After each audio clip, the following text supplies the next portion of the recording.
Hey everyone, it's Shanda from Labors of Love here with another Therapy Thursday. Today I want to talk about staying the course.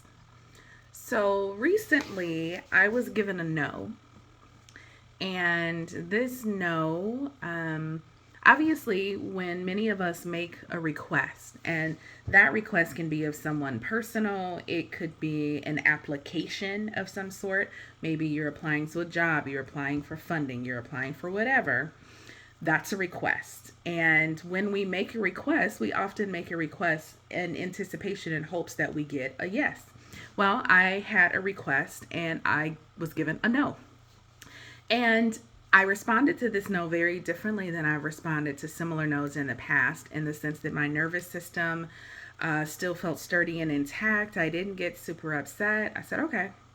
And this particular no reminded me of other no's that I have received. And I was recalling how a decade ago, y'all, 10 years ago, I had just left a 12-year relationship, had no idea what was going to happen next. I had a gracious, supportive community during that time, and I lived with a friend, and it was time for me to go out on my own. I went to get an apartment and I was given a no.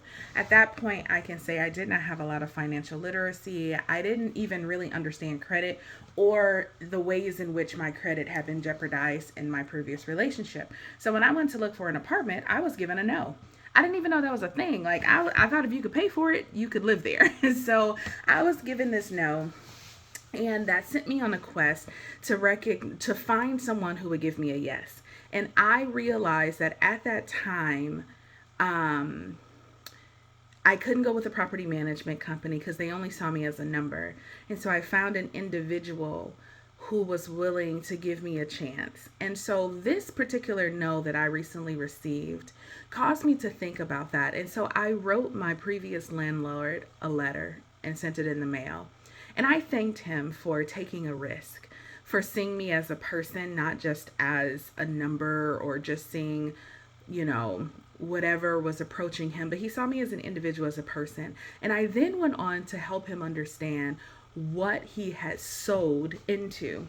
I let him know that while I was living at his property, not only did I find love and go back to school and get married and birth twins and graduate grad school and start a business, but after leaving his property, I would continue to nurture and build those things all the way to a thriving business and healthy children and building a home from the house up. And I told him that 10 years ago, he sowed kindness.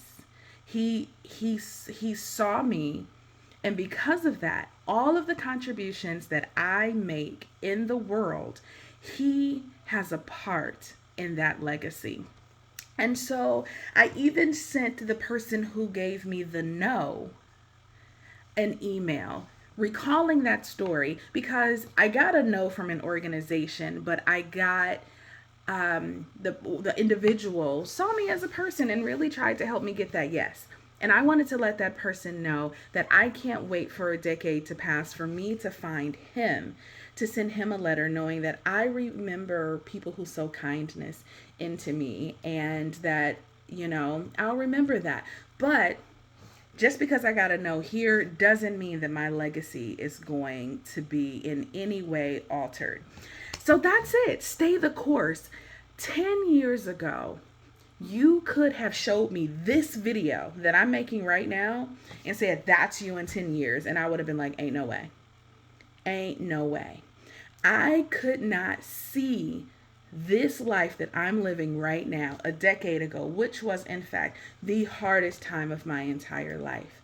So what that reminds me of is I can't even fathom what a decade in front of me looks like, but I have to stay the course. If I didn't stay the course 10 years ago, you don't have Labors of Love, Therapy Thursday videos and podcasts that are supportive and helping you to be encouraged, right? I had to stay the course. And so I am reminded right now that I have to stay the course because I already am. I'm not becoming. And 10 years ago, I wasn't becoming the person that I am now. I've always been this person. I just had to stay the course until I got here.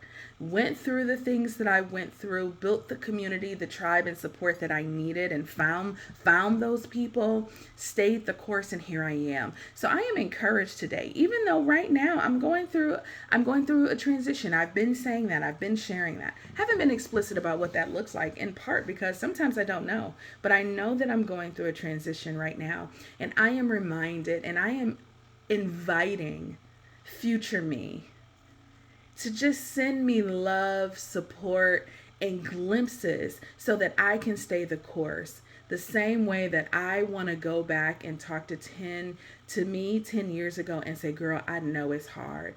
You cannot even possibly imagine how you can come out of this thing. It is right in front of your face. Everything is about survival right now, but let me tell you a story. Girl, you're going to thrive. We thrive." And so I'm encouraged today, and I invite you into that same encouragement. You've been through hard things, you've done hard things, and there was a time in your life where you couldn't imagine that you would be where you are now, even if things are tough. So know that there is a future you already thriving. And I just want us to stay the course. So that's my encouragement this week. If you want to reach out to me, you can find me at www.thelaborsoflove.com. Don't forget, we're on all the social media outlets. If you want exclusive content and to support the Labors of Love, head over to our Patreon. And if you haven't already, please share the podcast with your loved ones and friends. Until we connect again, you all be well.